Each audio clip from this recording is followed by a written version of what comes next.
que a gente começou com uma loja vendendo sushi e a gente, 10 anos depois, tem 17 empresas dentro do food. A lealdade é o que rege, assim. O Mundo Hall, ele começa com a pedra fundamental com o Sushi Hall Zona Sul.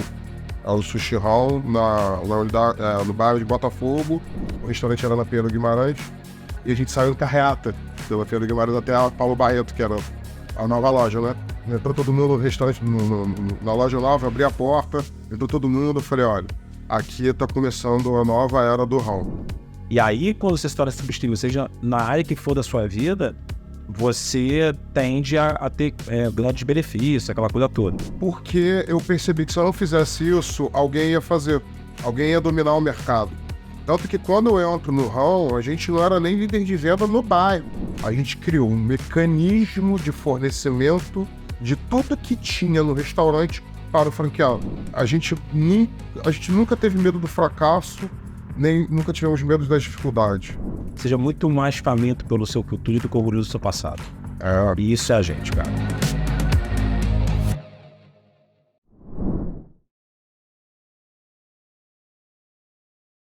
Para começar a falar do Mundo Hall, a melhor maneira é começar do início da história. A gente voltar lá para 2013, quando o André me chamou para fazer parte do Hall e eu aceitei. Então, assim, são 10 anos passados e olhando para trás, parece que a gente está vivendo uns 50 anos. Cara, acho que assim, a gente, ao longo desses 10 anos, a gente teve ânsia em evoluir e em fazer coisas novas. A verdade é que, por que parece que é uma vida? Porque a gente começou com uma loja vendendo sushi e a gente, 10 anos depois, tem 17 empresas dentro do food com, sei lá, dezenas... 20 empresas, dezenas de tipos de comida diferentes. É que uma coisa também, o Hall, ele acabou virando um agente, né? Ele virou uma persona. Cara, tipo, o organismo viu. No Hall, eu sempre busquei, e é muito maneiro porque casa muito com a positividade.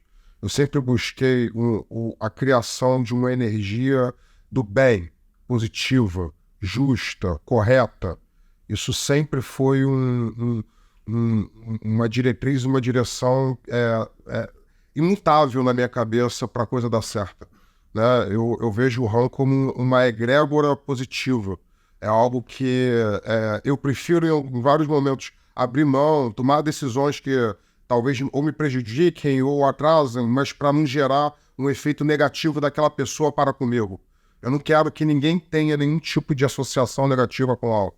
Isso, desde o primeiro momento, a gente passou por inúmeras situações, a gente realmente falou assim, tipo, Frozen, let it go, deixa aí, porque não tem porquê, a gente quer luz, a gente quer melhorar a vida das pessoas, a gente quer construir coisas boas, a gente quer... Tem a convicção de que o Hall é um privilégio. Você fazer parte do clube Hall é um privilégio, precisa ser um privilégio, precisa ser visto dessa forma. Não são todos que vão se adaptar, como não são todos que se adaptam a coisas boas. Se for ver o próprio ambiente espere certos tipos de pessoas, né? E isso é absolutamente normal, eu acho, sabe? Normal. De fato, eu tanto tempo na frente da empresa e conheci tantas pessoas, tantos funcionários, que às vezes, quando o funcionário sai para ganhar, às vezes, mais do que ganha no Hall, e eu encontro com eles tempos depois, eles falam assim, cara, eu tenho tanta saudade do Hall, porque era diferente, e de fato é diferente, e não é só diferente para nós. Então, isso sempre, não vou te falar que me surpreende hoje em dia, porque já falam tantas vezes, mas diversas vezes eu pensei, caraca, cara, o cara, sei lá, às vezes vai para uma empresa para ganhar mais e tudo, e o cara volta a procurar a gente, volta a querer se conectar com a gente. Isso é muito único, eu acho, de verdade. Cara, eu vou te falar, vou contar uma história. Eu não sei se você vai lembrar. Não vai lembrar quando começar a contar. Que desde sempre foi assim, né? A primeira grande batalha que o Hall ganhou foi sair da loja que a gente chamava de Caverna, tá? Era uma loja que era onde tudo começou. Era um restaurante abandonado e a coisa começou ali. Quando eu entrei, que o André me chamou, né? Eu rapidamente identifiquei que a primeira coisa que eu tinha que fazer era para uma loja de verdade, constituída, né? O Raul, ele não tinha CNPJ no começo, entendeu? Não tinha, era assim, totalmente amador, improvisado, sem questões administrativas, contáveis, não tinha nada, tá? E, cara, foi uma batalha, olha, árdua. Foram 6 meses que o Guilherme não estava na empresa, era eu e o Sérgio, que foi o primeiro amigo que veio trabalhar comigo. A gente saía de noite de moto procurando, rodando. Aí eu achei uma loja. Eu consegui achar uma loja. Foi uma batalha, tinha que, poxa, ter garantia, fiador. Não tinha nada, eu ganhava R$ 2.500 na época, não tinha um imóvel. Bom, conseguiu. E eu me lembro que quando eu consegui sair finalmente, eu cheguei mais cedo, eu cheguei no restaurante, falei todo mundo, gente, olha, hoje a gente vai fechar 1 hora mais cedo, tá? A gente fecha meia-noite, a gente vai fechar às 11. E aí todo mundo, o que foi? Eu falei, não, foi nada, cara, fica tranquilo, 11 horas, pode parar de entrega e tal.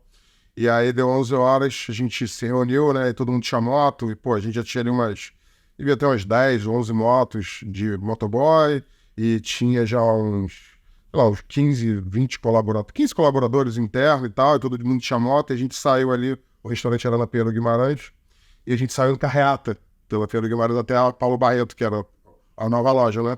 E aí saiu em carreata, eu na frente, buzinando, todo mundo feliz. Entrou todo mundo no restaurante, na loja nova, abri a porta, entrou todo mundo, eu falei, olha, aqui tá começando a nova era do Raul. Quem vier comigo, quem trabalhar duro, quem se dedicar ao Raul, a vida vai mudar. Você pode ter certeza. Eu não quero que mude só para mim, não, porque eu tenho certeza que essa loja é a mudança da minha vida. Eu quero que mude para todo mundo. Todo mundo que trabalha duro, que se esforçar, vai evoluir, vai crescer. E, cara, daquele dia, eu tenho exemplos, Paulino, Jota, eram pessoas que eram motoboy, que virou chefe de cozinha, que cuida de várias lojas da rede. O outro, ele desenvolveu a marca lá no começo comigo, foi franqueado em Fortaleza. Então, assim, essa energia de que se você entrar para o mundo do ramo e você tiver os valores que a gente tanto luta para dia após dia fazer valer, que é trabalho duro, justiça, empatia com o próximo, amor pelo que acontece e a busca por melhorar, cara, a vida vai mudar. Aconteceu isso com a gente, a vida mudou. E, cara, mudou simplesmente porque a gente trabalhou muito, a gente nunca pegou nada de ninguém, a gente nunca fez um negócio errado, a gente, em inúmeras situações, abriu mão para seguir nosso caminho e deixar o cara ir para a luz. A gente brinca que o livro negro da história do Raul, né? Tem lá, né? Tem que ter, não tem que fazer, porque a gente fez na marra. Então, poxa, mesmo depois que eu não fiquei mais à frente da empresa e o Guilherme ficou, ele conseguiu replicar isso. Ele conseguiu manter isso e, cara, foi o que ele falou. Até em nível executivo, de alto escalão, pessoas que vão para empresas maiores, ganhando passatempo, eles procuram a gente porque é aquela questão da família. É aquele ambiente que, cara, todo mundo vai crescer. Eu de coração, a gente nunca vai mudar isso. A gente na empresa muito que fundante ao longo da vida, né? A gente é muito próximo, a gente tem uma visão parecida de mundo, às vezes um puxa um pouco mais para um lado, puxa um pouco mais para o outro, mas o grosso da vida a gente enxerga da mesma forma. E eu acho que a lealdade é o que rege, assim. Mesmo quando eu poderia ter sido picado pela mosquinha, a mosca do orgulho, de as pessoas baterem nos meus ombros e falar, você é o dono, você é o cara que faz as coisas que eu tô na frente da empresa há muito tempo, isso nunca me pegou, cara. E isso eu vi em todas as entrevistas que eu dei até hoje, assim, eu sempre, absolutamente todas as vezes, eu dei o crédito a de quem é o crédito. E eu sinto puto orgulho de fazer isso, eu não me sinto menor, desmerecido, às vezes vem um ou outro querendo, pô, cara, você, pô, pensa bem, você, às vezes você diminui, parece que se diminui, eu falei, cara, não acho não, né? Zero, de verdade. Eu tenho um baita orgulho de viver o começo, que foi o começo do sonho do meu irmão, que virou meu sonho. E isso, pra mim, engrandece, sabe? Então, eu sempre falo assim, cara, se o Rão tivesse uma cara, a cara não é minha. Ela pode ser minha hoje. Mas eu só meio que segui alguns conceitos básicos de que ele começou lá atrás, né? Talvez se eu tivesse começado a minha empresa, cara, eu acho que eu não estaria, o Raul não estaria aqui. Eu tenho um pouco essa convicção, assim. De fato, o que eu consegui fazer, e isso é difícil, é você ter uma diretriz, você seguir ela e dar tua cara um pouco, né? Você tem que dar sua cara e tal. E foi o que eu fiz. Então, ter sido irmão dele, assim, e digo mais, cara, quando eu fui me tornar sócio do Grupo Rão, quando a pizza do Rão nasce, né? E eu também tenho orgulho de dizer que eu não me tornei sócio porque era irmão do dono. Eu me tornei sócio porque me tornei substituível. E aí, quando você se torna substituível, seja na área que for da sua vida, você tende a ter grandes benefícios, aquela coisa toda. Então, eu acho que é isso. Ter sido irmão foi importante porque a gente seguiu o que a gente fez na vida, durante a vida, né?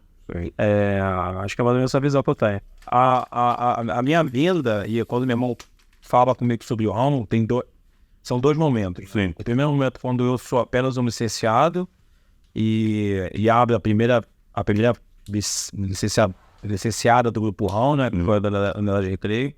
E aí, um tempinho depois, um ano e pouco depois, quando eu entro de fato na empresa, na que viria a ser hoje a Holding Rão, né? O Grupo Rão.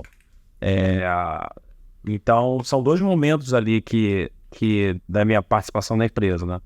Lá atrás, quando eu me torno um licenciado, e agora, de 2016 para cá, quando eu me torno executivo da empresa. Mas mesmo normalmente, quando eu era executivo, meu irmão estava aqui no Brasil, ou estava mais afastado por algum outro motivo. Quando o calo apertava, quando tinha alguma bola dividida, quando tinha alguma dúvida e tal, de alguma situação, eu recorria muito ao meu irmão. E meu irmão, ele tem uma característica engraçada. Com o mundo, ele tem uma postura um pouco diferente que ele tem comigo. Comigo, ele normalmente tem a postura de me acalmar, de botar a bola no chão e sair jogando, né? O que é muito, muito engraçado, porque com o resto do mundo ele é justamente o contrário. Ele é explosivo, ele é um cara mais visceral, né? E quando eu sou visceral, ele entende e fala assim, não, se o Guilherme tá sendo visceral, tá na hora de eu ser a ponte que acalma, né? Cara, Isso são diversas vezes. eu sou, assim, qual é o ponto principal para mim? O fato de eu e o Guilherme sermos pessoas desde sempre, desde a infância próximas, e termos realmente um amor verdadeiro um pro outro, fez com que ao longo desse processo a gente buscasse ser mais calmo, mais tranquilo, mais paciente com o outro, entendeu? Se tem alguém nessa vida que eu não quero brigar, é o meu irmão, entendeu? Se eu tenho hoje em dia uma certeza, se você me perguntar qual é a maior vulnerabilidade da empresa, seria eu e meu irmão brigarmos, a gente passar a se odiar. E ao longo do tempo, a gente foi... É óbvio que a gente passou por momentos delicados, de discussão, a gente passou por briga, foi normal, mas que é uma coisa normal em relação interpessoal. Só que como a gente efetivamente, a gente se ama, e eu acho que isso é uma coisa muito, muito importante na base da nossa empresa, que é o amor entre irmãos, a gente sempre buscou o entendimento. A gente sempre buscou olhar para o outro, entender o outro e buscar a gente melhorar nos nossos defeitos. Eu aprendi muito com o Guilherme ao longo desses anos trabalhando, Porque, assim, eu e o meu irmão, a gente teve uma base de valor dos nossos pais muito forte. Então, a gente tem a mesma direção. A gente tem os mesmos valores. A gente sabe como é que é o lado certo e o lado errado da vida. Só que a gente tem formas de fazer diferente, de chegar a caminhos diferentes, né? Eu até brinco que, tipo assim, a gente sempre jogou muita bola. Eu sou o goleiro, ele é o 11. Eu sou o cara que evita o gol e ele é o cara que dá o elástico e faz o gol. No final das contas, tanto eu quanto ele, a gente faz o time ganhar, mas de maneiras diferentes.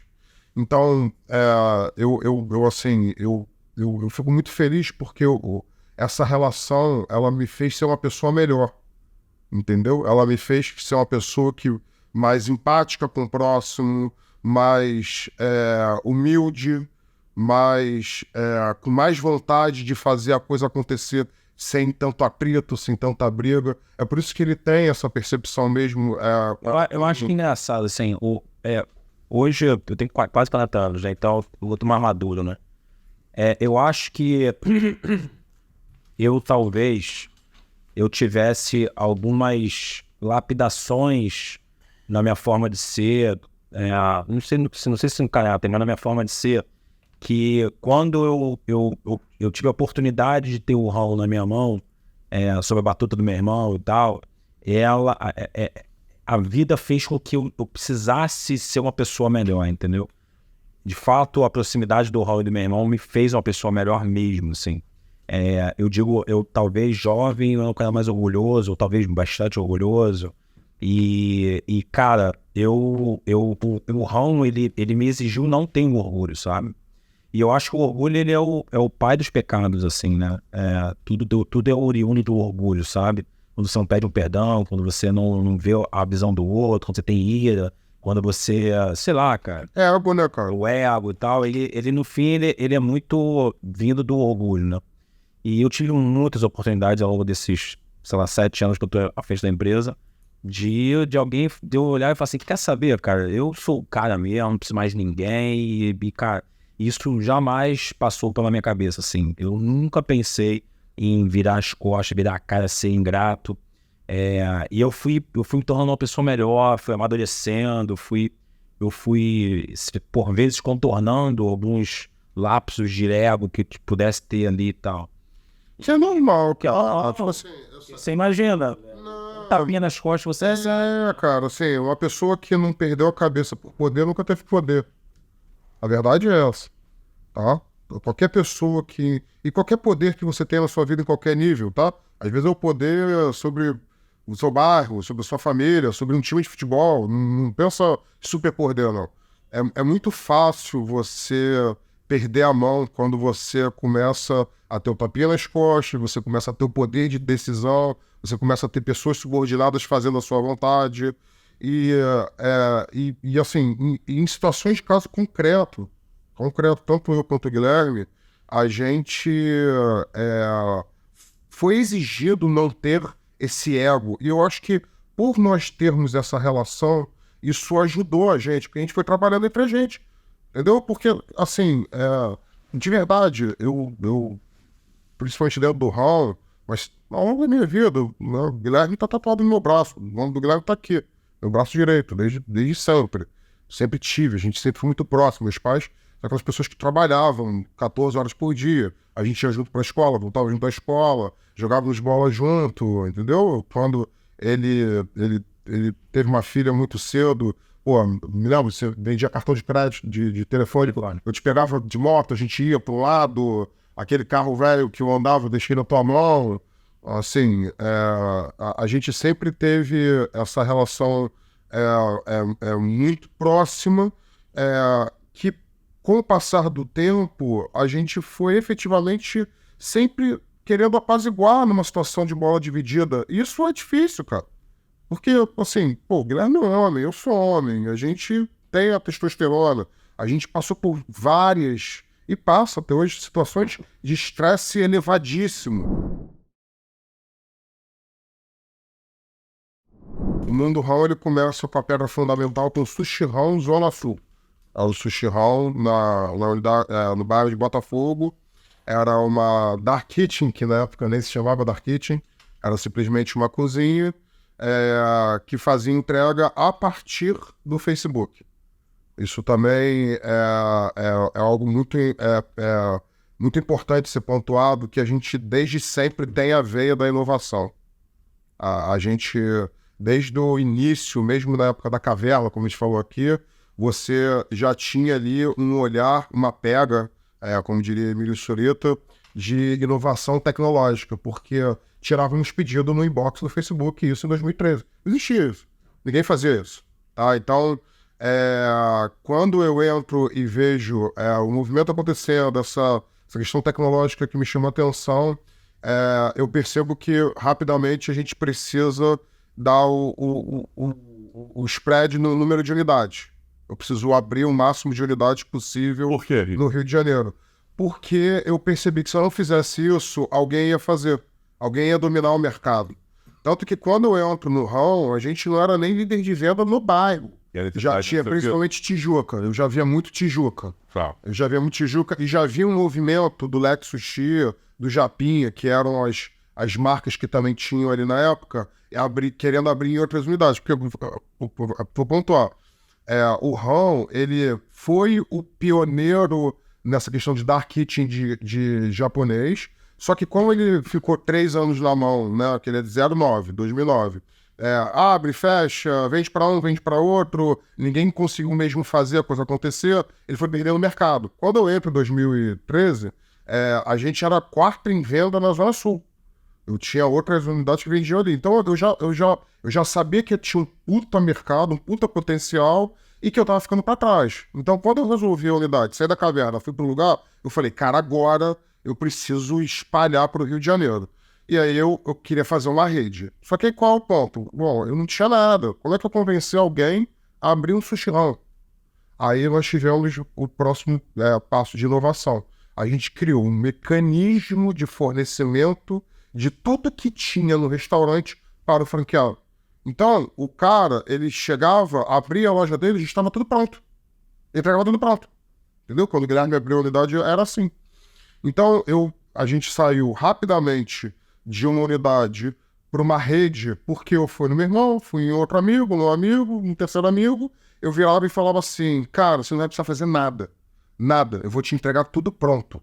Tudo pronto. Eu já tenho esse volume de venda aqui, você está vendo. E você vai me dar 50 mil reais e eu vou montar a tua loja toda. O Guilherme, por exemplo, foi uma Doblô. A Doblô é uma Cangu. A unidade que o Guilherme, a primeira que eu vendi para ele, foi uma Cangu. Por que eu pedi uma Cangu? Porque eu ia produzir e entregar para ele no restaurante dele. Eu falei, cara, eu preciso viabilizar. E aí eu falei, se você me arrumar um carro, a unidade é sua. E aí ele arrumou o carro. Ele trabalhava na Renault na época, financiou a Cangu. E aí ele foi o primeiro carro que a gente começou a fazer entrega. E aí eu comecei a produzir no restaurante para a unidade dele, para a unidade meia, para a unidade bar. Foram as que foram abrindo na sequência dos amigos.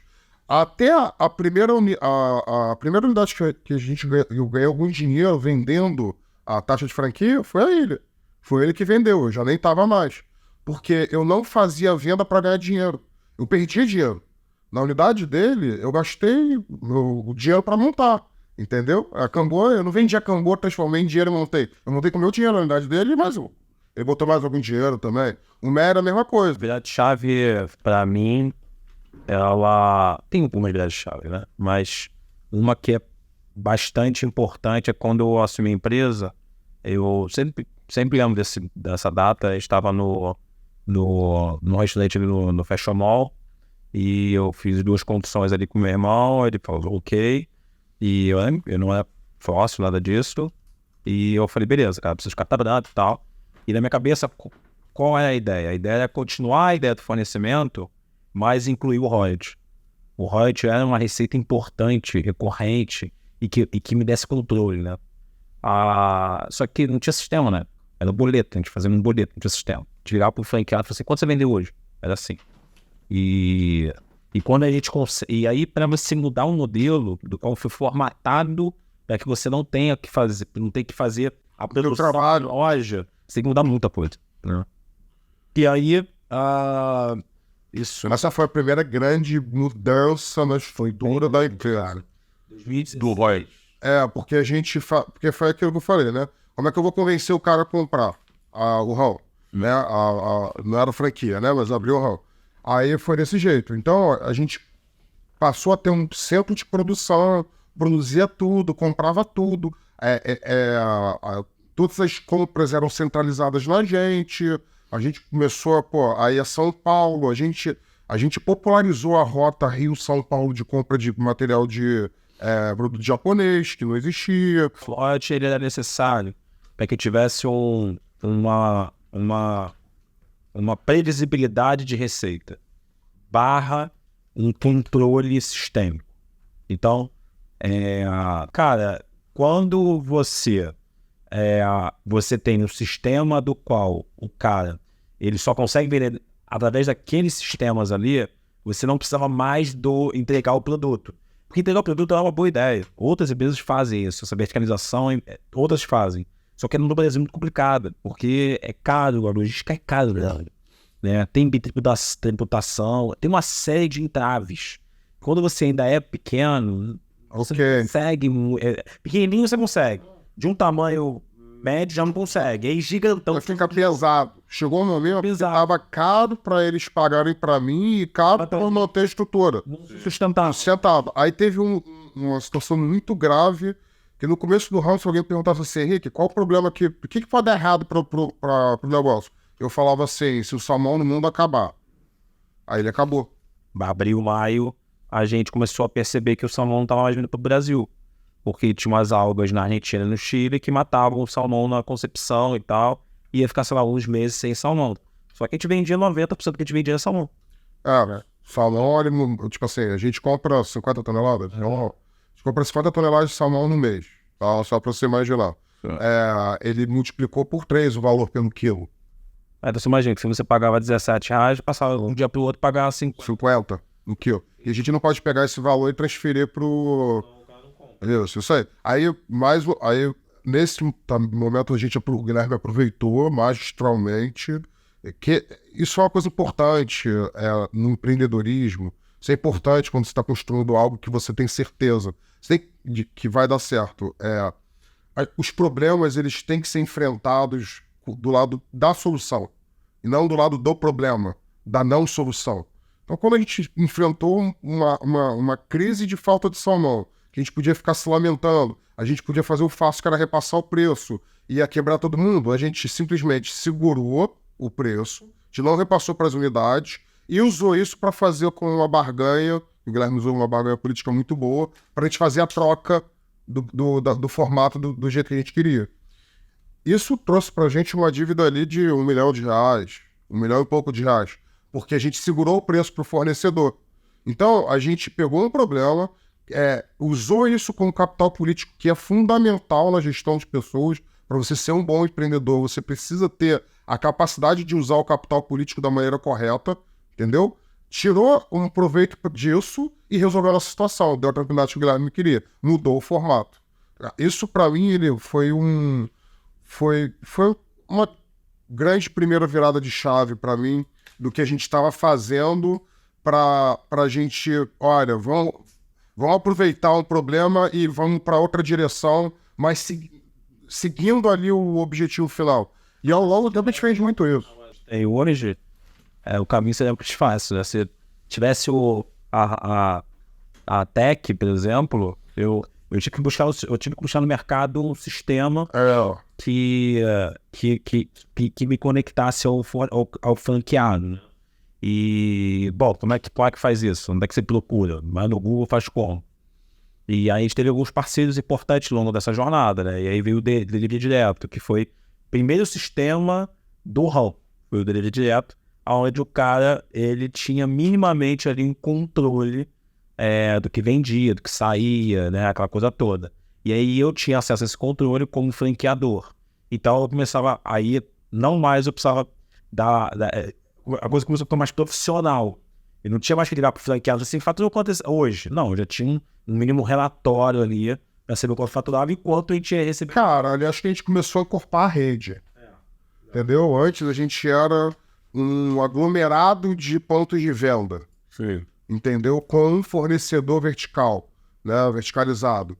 Acho que quando a gente faz esse movimento, a gente começa a criar uma rede de verdade, né? o mundo RAM, ele começa efetivamente a criar um ecossistema onde você está interligado por laços mais sólidos, né? Aí a gente veio com o sistema, aí a gente começou a formatar os contratos. A gente tinha contrato. Não. A gente nem tinha contrato, cara. A gente fez venda de frente sem contrato, tá ligado? Aí a gente começou a fazer os contratos, o mundo RAM, ele começou a fazer a primeira formatação ali. Isso 16, né? Aí a gente vai pro delivery direto, que você acha o delivery direto. Não foi o primeiro que você achou, né? Tinha um outro, não foi? Foi. Foi o primeiro? Eu tava em São Paulo, aí o franqueado nosso, que é o terceiro, que é o Mikael de Meyer, ele pegou um folder que ele tinha recebido. Falei assim, cara, isso aqui? Aí eu peguei e falei, não, vou ligar agora. Porque as coisas tem que resolver na hora, né? Eu peguei, pum, liguei na hora. E aí conheci a Juliana, que me atendeu, e aí ela me vendeu a ideia do software, né? Mas espera aí, antes disso a gente tentou fazer, lembra? Aí a gente perdeu 20 mil reais. Construir. Isso aí. Porque isso também é uma coisa que, assim, é uma característica muito maneira que eu vejo que a gente tem. A gente identifica e vai lá e mete a mão pra fazer. É que tem uma coisa também, cara, como a gente é fazedor, a gente Executor, a gente executou. como te executa, você vai executar uma, duas, três, tu vai errar, vai acertar e tal. Quando que você fazer muito, cara, estatisticamente vai dar certo. Entendeu? Vai ter que dar certo. Você faz uma, faz outra, vai acertar.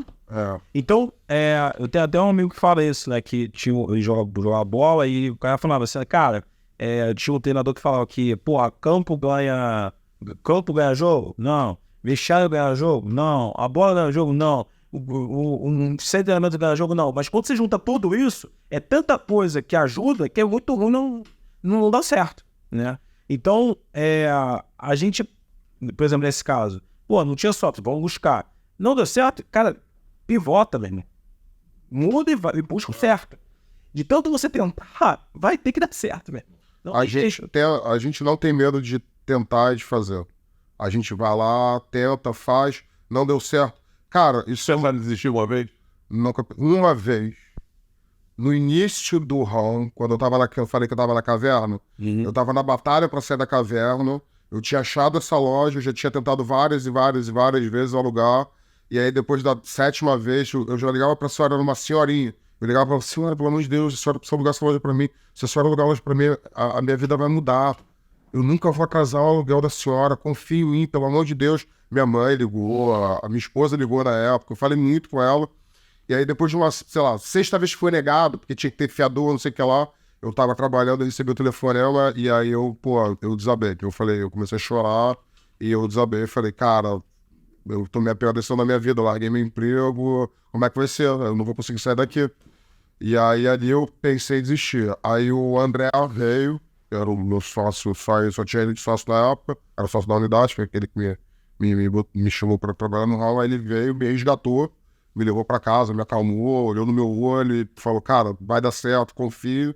E aí foi embora. Aí foi a única vez. 2, 3 dias depois ele foi embora. Mas foi a única... Você pergunta assim, Henrique, se deu algum momento uma fraquejada, foi esse o único momento. A partir dali, eu tive certeza matemática que, cara, não tinha problema que ia derrubar a gente. Quando você sabe que tem fim uma crise, você só tem que se mostrar muito, muito resistente, né? Não precisa nem ser resiliente, tem que ser nesse caso resistente. Bom, eu sei que vai demorar 6 meses, eu tenho que resistir por tanto tempo. Simples assim. Então, como eu tinha certeza que ia passar, isso me deu força para continuar, né? A gente foi criativo, cara. Começou a usar outro tipo de peixe, começou a fazer um portfólio maior dos produtos, um negócio... Cortamos o salmão da natureza de outra forma, porque a gente não sente tanto. Tivemos que ser criativo. E outra, também não é um problema da empresa, então não é de um nicho de mercado. Então, se eu estava sofrendo aquilo, se o grupo Raul estava sofrendo aquilo, outros grupos também sofreriam, né? Então, agora, caiu a rentabilidade, foi um momento que eu tive que chamar a rede e falar, galera, se a gente precisava se juntar antes, agora, a gente tem que ser mais forte do que nunca. Todo mundo botou dinheiro aqui dentro, né? Então, a gente ia ter que passar por isso junto.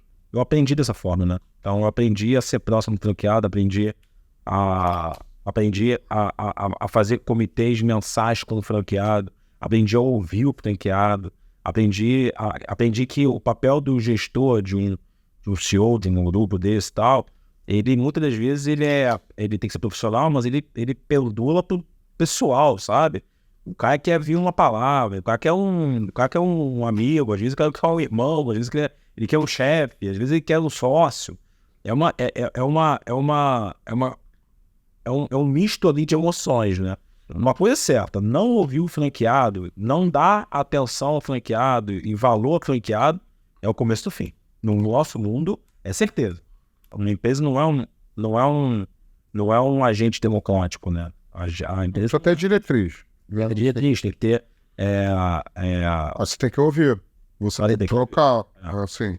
Cara, mais uma vez, que eu acho que é o ponto, é o cerne de todo líder. É você aprender a lidar com o seu ego. Você saber a hora de você ser top-down, saber a hora de ouvir, você saber a hora de ceder, você saber a hora de impor, você saber a hora de escutar, você saber a hora de não escutar, né? Porque isso também é muito engraçado, né?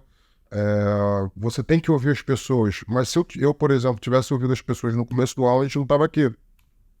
Entendeu? A quantidade de pessoas que falou que eu não ia chegar, que eu ia fracassar, que eu era uma piada, que eu tava falando era insanidade, que eu... Cara, eu tenho cada vez mais percebido quanto tem, já falei isso algumas vezes, quanto tem pessoas que vendem a dificuldade para que menos pessoas façam, sabe?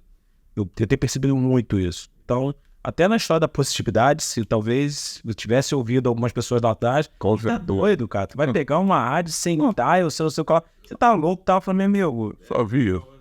Só vai ouvir isso, né? Só vai ouvir isso. Porque tem muita gente que, de fato, às vezes acredita mesmo, tá? Tem muita gente que tem uma visão extremamente míope da vida, né? Mas que, cara, se isso fosse bom, já tinham feito. Eu já ouvi muito isso, cara.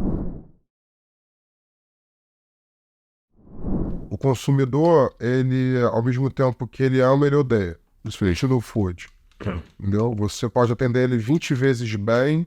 Se você atender ele uma vez, ele te odeia, ele vai falar mal de você, ele já troca de marca. Até uma coisa, quando você é muito claro com o que você está entregando, o cliente ele tende a ter mais boa fé.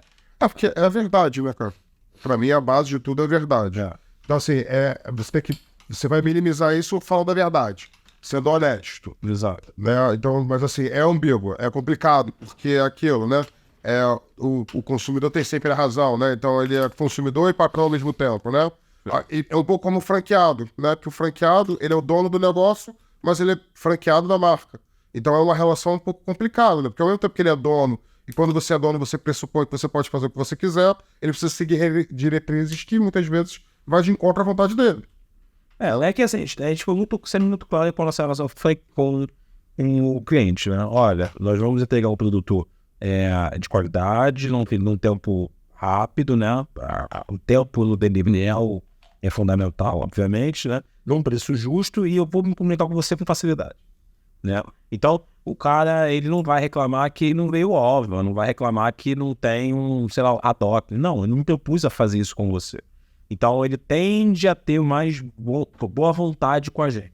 É claro, a gente está numa metrópole como Rio de Janeiro, São Paulo, estamos em outros lugares e tal, você vai ter de tudo. Você nunca vai agradar a todos, né?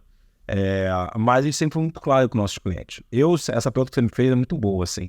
Qual que você teve mais dificuldade? Eu acho que é com franqueado, assim. Imagina esse cara aqui, cara, 10 anos atrás, como é que convence mesmo? Pô, não, franqueado meu.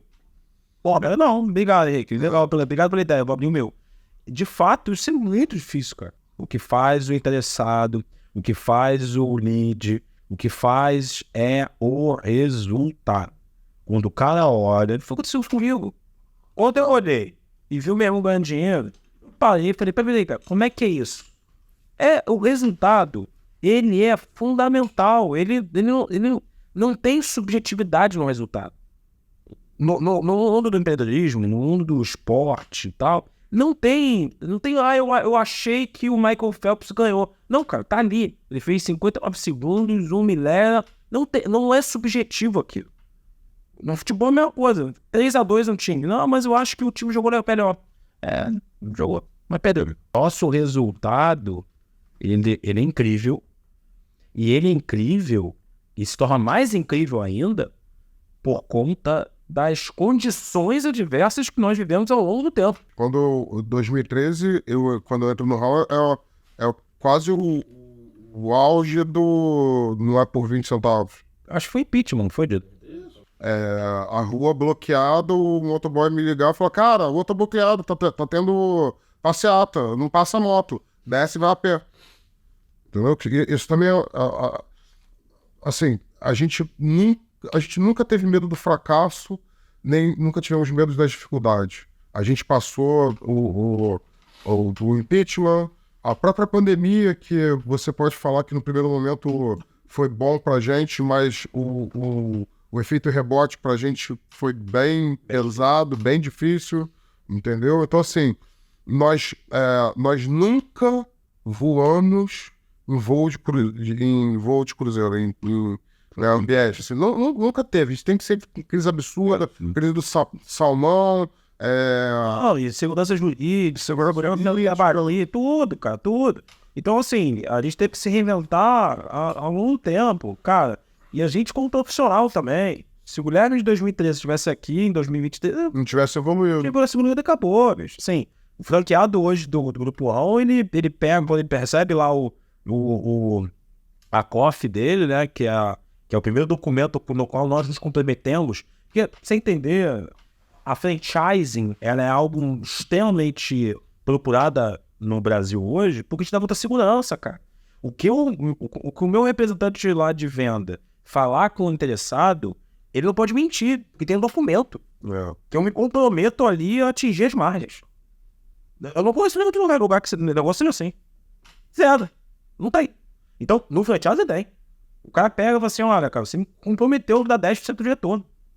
É claro que em condições, né? Me comprometeu. Mas eu tenho que ter a possibilidade de atingir.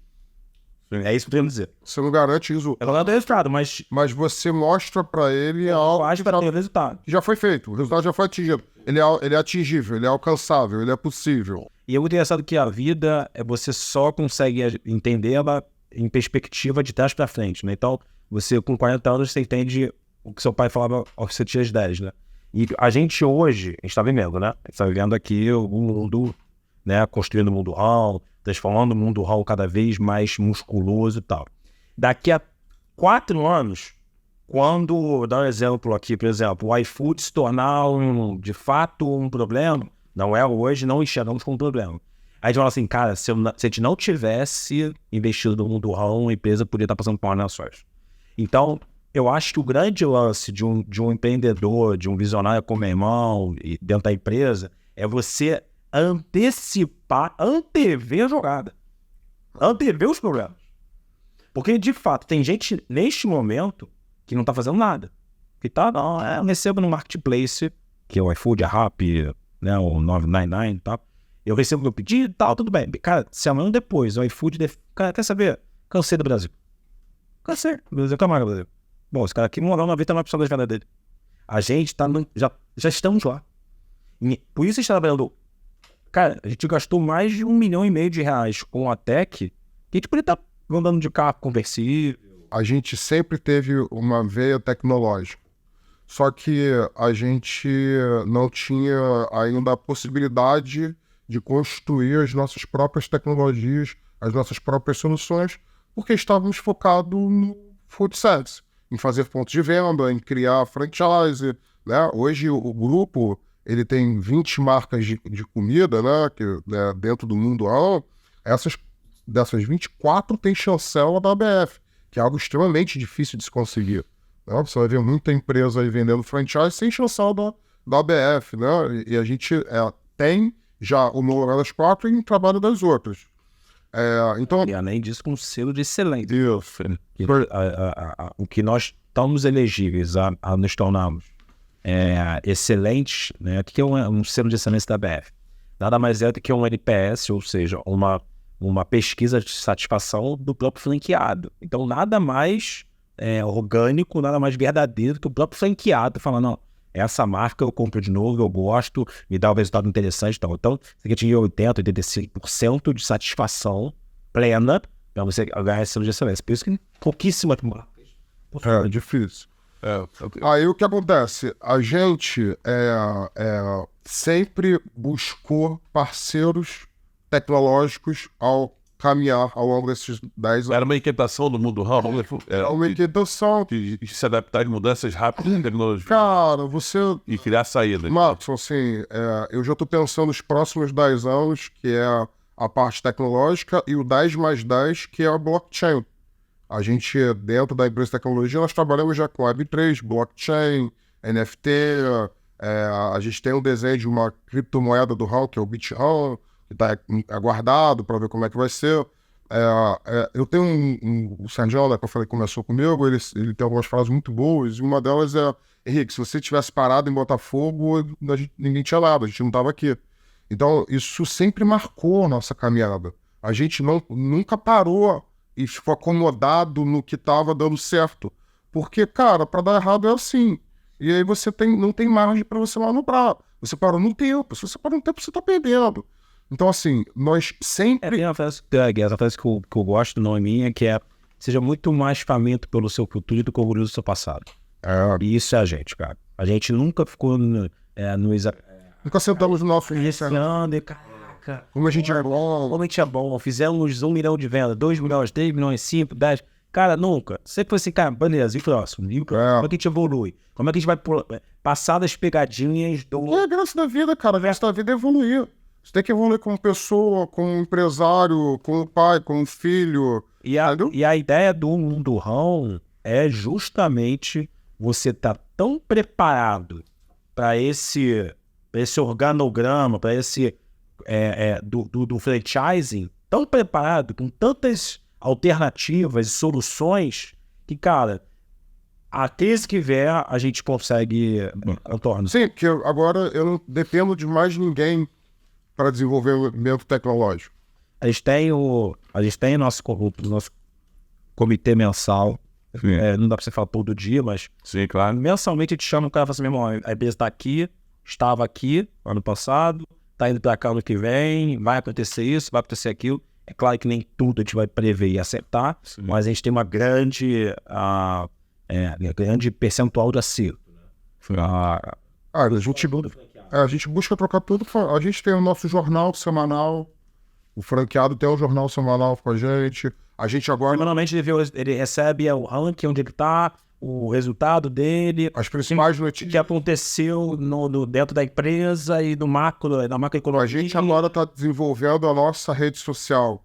A gente já tem a nossa rede social, que é o Connect Home, que a gente está em fase de teste só dentro do nosso universo da holding. Que isso é uma coisa importante para as pessoas entenderem. Nós temos uma estrutura muito robusta de holding.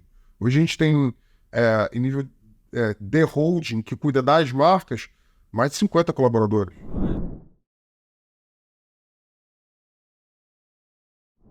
Nós temos mais de 100 pessoas trabalhando diretamente para o sucesso do franqueado, em nível de holding. Na holding, né? Porque qual é a nossa estrutura? Nós temos uma empresa controladora, que é o Grupo RAW, que é uma holding constituída, que cuida de todas as insígnias embaixo. Então, assim... Insígnias são as marcas. São as marcas. Isso. Então, por exemplo, de nutricionista, a gente dá 10 nutricionistas que cuidam do teu cardápio. Quando a gente faz uma adaptação de cardápio, quando a gente cria um produto novo, ele vem todo esmiuçado na rentabilidade, no CMV, no paladar, seja no comercial, na nutrição, na operação. Então, assim, nós, hoje em dia, a gente tem uma estrutura que eu dificilmente vejo pelo mercado. A quantidade de gente que trabalha em prol do sucesso do franqueado é monstruosa. Não, acaba que a gente tem a Universidade do RAW, né? A Universidade do RAW, como é que ela nasce? Ela nasce que a gente percebeu que a gente foi criando, a gente recebia um colaborador e a gente está tão avançado em algumas tecnologias, né, de engenharia de cardápio, de business intelligence, ou o que seja, que a gente começou a formar o colaborador. E aí a gente criou, já que a gente forma, então vamos tornar isso oficial. Então tem uma universidade do RAW. Pega um cara, que às vezes vem um cara todo cru, e tipo, adapta o cara. que isso é um belo gancho para onde a gente quer chegar com o mundo RAW, né? Porque a gente veio ali na construção, nós começamos com uma linha do tempo, né? Então era uma loja, virou um apanhado de lojas, virou uma rede, e a gente vai chegar para o próximo passo, que é virar multi-insígnias. Isso acontece em 19 com a pizza, né? Que é fruto da nossa inquietude de fazer acontecer. Eu sempre falei que a gente ia ser delivery de tudo e o Guilherme conseguiu construir um formato para isso que a gente passou a replicar. Inclusive, a gente criou um método de alavancagem nosso próprio, que isso não existe no mercado. Isso é uma coisa interessante. A gente passou a modificar o mercado em vários níveis, seja nível de trabalho, seja nível de fazer acontecer, seja nível de tipo de negócio, que não existia. Porque como a gente vai fazendo, a gente vai experimentando, a gente vai acertando, a gente vai errando, a gente vai formando o jeito rão de fazer as coisas, o jeito rão de trabalhar. Cara, isso é magnífico. E aí a gente começou... A gente está no momento de criação de... A gente está aqui agora, nesse momento. Exatamente. Por isso, quando a gente conversa com a positividade, o Steve a gente falou assim, cara, não me vem vender spot, sabe? Porque isso todos fazem. E a gente encontra malucos do outro lado, que, cara, vocês são rãos sem saber. E tem tantos rãos aí, e nós somos positividade sem saber, né? E acaba que isso virou um adjetivo. E quando um rão, que não é esse nome, enquanto um rão de fato se encontram, quando a positividade encontra positividade, cara, rola sinergia. Tanto que quando a gente começou a conversar, eu falei assim, cara, por que não fazer um Name Night Rise? Cara, isso é surreal, bicho. Você falou a história da Coca-Cola lá, que vocês quase ganharam o prêmio, foi segundo e tal. Eu falei, puta, tô com o cara certo, né? Esse cara entendeu. A gente tem isso aqui. Ele entendeu o game, sacou?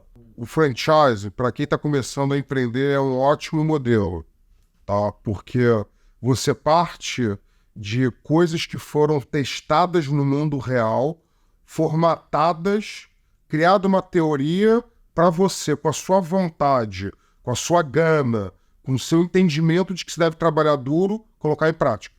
Então, assim, isso é uma ótima maneira de você começar a buscar o seu sonho de empreender e ser dono do seu próprio negócio. Então, tudo que a gente ensina, que a gente mostra, que a gente formatou, nós testamos, nós fizemos. E, cara, foi o que a gente começou falando aqui, parece que tem muito mais de 10 anos, porque, irmão, a gente já testou de tudo, a gente já fez de tudo, não só no ramo do food, como no que é side ao redor dele. Ver logística, compra, negociar, fornecedor, tecnologia para isso, BI disso, formato de negócio, mercado como um todo. Então, assim, a pessoa, se ela tiver a gana, ela tiver a vontade de fazer, ela tiver a humildade de ouvir, ela casa perfeitamente com esse saber fazer que a gente traz e continua buscando e se aprimorando. Então, a pessoa, ela precisa ter muita vontade de fazer a coisa dar certo, que para mim, posso resumir na frase do Ayrton Senna: não importa o que você faça na sua vida, não importa a posição que você esteja social, faça tudo com muito amor, muito trabalho, muita fé em Deus, que de um jeito ou de outro você vai chegar lá. Você não vai entender o tempo, porque o tempo é de Deus, mas você vai chegar lá. Então, cara, a gente vai fazer de tudo sempre para chegar às pessoas que abraçarem o mundo RAW, abraçarem o sonho que a gente teve, chegar junto com a gente. Eu quero dividir para multiplicar. É assim que eu vejo a riqueza de verdade. É assim que eu penso quando uma pessoa pega o seu sonho e vem para sonhar comigo. O RAW é um organismo vivo, né? Então, a gente foi construindo, e quando a gente foi construindo, a gente foi percebendo que tinha oportunidades, e foram se tornando spin-offs, e foram vendo outras oportunidades, e fiscalizando e tal. Então, a gente começa no franchise, no food, percebe que isso é pouco, percebe que dá para ir mais, e a gente começa a virar multi-insígnias, percebe que é pouco, percebe que dá ir mais, e aí sai do food, vai para outras áreas, farmácia, e vai mais, e percebe que é pouco, e percebe que dá para ir mais, e vamos para tecnologia. Então, hoje, se você pegar onde o RAW está hoje, eu digo que a gente está muito numa pegada tech, bastante espelhado tech, assim, muito atualizada, o que se faz mais, o que está mais atual no mundo, tá? A gente está ali. Quando o meu irmão fala assim do super aplicativo, que é o que está desenvolvendo o super app, né?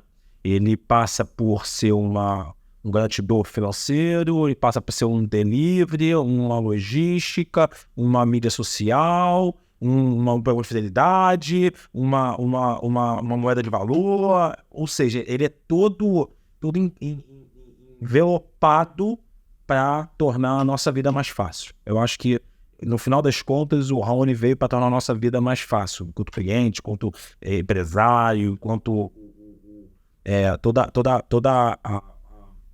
o que está em volta da gente, né? Então, quando a gente nasceu, o Raul nasceu, cara, a gente queria entregar uma comida maneira, rápida para o cliente e um preço justo. Isso é facilitar a vida do cara. Então, você acha uma demanda, a gente criou uma demanda ali que a gente não sabia nem o tamanho daquilo.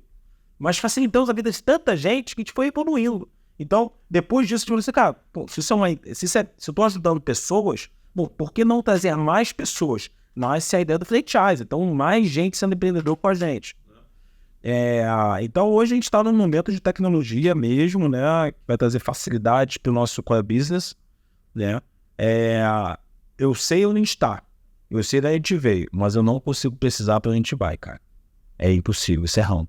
Porque é que nem você querer prever... A gente vai para dominar o mundo, que a gente sempre brincou. Não, essa parada, gente. O Raul vai dominar o mundo. Tal. O do Raul. O meu do Raul, vamos ver. Aonde o do Raul tá hoje? Cara, onde o meu do Raul tá hoje, ele tá muito longe da onde ele vai chegar. Apesar da gente olhar para trás e ver tudo que a gente construiu e é quase que um império, né? Mas, cara, tá muito, muito, muito aquém, muito longe de tudo que a gente tem vontade de fazer, tem vontade de construir, tem vontade de compartilhar. O mundo RAW, para mim, ele de verdade vai se tornar uma referência de aplicativo, tá? Não só para food, ele vai se tornar uma referência de aplicativo de uso diário, Sim. tá? Porque é um objetivo que eu tenho de criar um ecossistema bem robusto, em vários níveis de consumo e de fornecimento, com pessoas, empresas, entidades que têm o mesmo valor que eu e você temos, que o RAW e a positividade têm. É aquele senso de comunidade que faz com que todo mundo cresça, todo mundo obtenha vantagem. Isso é algo muito, muito positivo, para mim é o sentido da sociedade. As pessoas, pelo seu mérito, ajudando outras e fazendo a coisa crescer, e uma escorada na outra, e uma apoiando a outra, e uma crescendo a outra. Então, assim, o mundo RAW, para mim, ele é a busca de uma criação de uma comunidade em vários níveis, onde os valores, eles permeiam o consumo e as relações. A ideia do Super App realmente não é minha, ela vem do Musk, né, do Elon Musk, que é o que ele quer fazer com o Twitter, que eu acho que isso é uma coisa muito importante, que é admirar pessoas que têm sucesso. Isso também a gente procura cultivar aqui entre a gente. O franqueado que ele tem sucesso, ele é valorizado, ele é premiado, ele consegue crescer dentro da empresa. A gente tem franqueados que são multifranqueados, nós temos franqueados que se tornaram sócios nossos franqueadores, nós temos franqueados que eram pessoas de empresas fornecedoras nosso, entendeu? Então, assim, poxa, o mundo RAW, ele tá num caminho de construir algo que, cara, é o nosso legado. É o legado meu e do meu irmão, que a gente desde sempre buscou dividir com todo mundo, cara. O RAW mudou minha vida e pode mudar a vida de tanta gente, cara. E tem mudado, né? E isso não é fácil, isso não há atalho, né? Mas é possível. É isso. Eu acho que o RAW pode mudar a vida de tanta gente, mais que a pessoa querer. Nós somos uma porta, atravessar a porta é a opção da pessoa. E a gente trabalha, assim, pode ter certeza, com as ideias, os pensamentos, as técnicas, as tecnologias mais avançadas para fazer isso acontecer. Por exemplo, a gente está falando aqui, né, do mundo RAW e ele derivar para uma mensalidade para delivery. Você nunca viu isso acontecer. A gente está buscando a remuneração quando a pessoa interagir, né, que é aquele marketing de remuneração. A gente está pensando com a EdTech, em criar a educação dentro do mundo RAW, da pessoa aprender a empreender, a cuidar melhor do dinheiro, a aprender mais sobre si. O mundo RAW ele não é para ficar restrito a apenas em pedir comida. Ele busca muito mais do que isso. Ele busca levar positividade em som para você, que a gente vai, né, criar uma simbiose ali dentro, levar para você a educação que vai fazer você melhorar de vida, vai levar a comida que vai te dar aquele sentimento bom daquele momento de fraternidade com a sua família, ouvindo uma música dentro do aplicativo. Então, o objetivo é fazer parte do maior número possível de pessoas, porque, cara, ao longo desses 10 anos, a gente acerta, a gente erra, mas toda a energia, a vontade foi para gerar uma energia positiva. Foi para levar luz para as pessoas, foi para levar prosperidade para as pessoas. Quando não dá certo, a gente procura entender, sem brigar, faz parte. Relação interpessoal, às vezes dá certo, às vezes não dá errado. E ao longo desses 10 anos, eu acredito que é óbvio que a gente fez inimigos, porque isso acontece, mas eu tenho certeza que até os inimigos falam bem da gente. Eles jamais vão acusar a gente de trairagem, de agir errado, de ter roubado, entendeu? Virou inimigo porque a relação interpessoal é assim mesmo, acaba brigando, normal, nem todo mundo agrada, mas ele não vai falar negativamente da gente. Não vai ter os argumentos dele, mas ele vai ter um fato para desabonar a nossa conduta. Maneiro. Você vai ter certeza disso.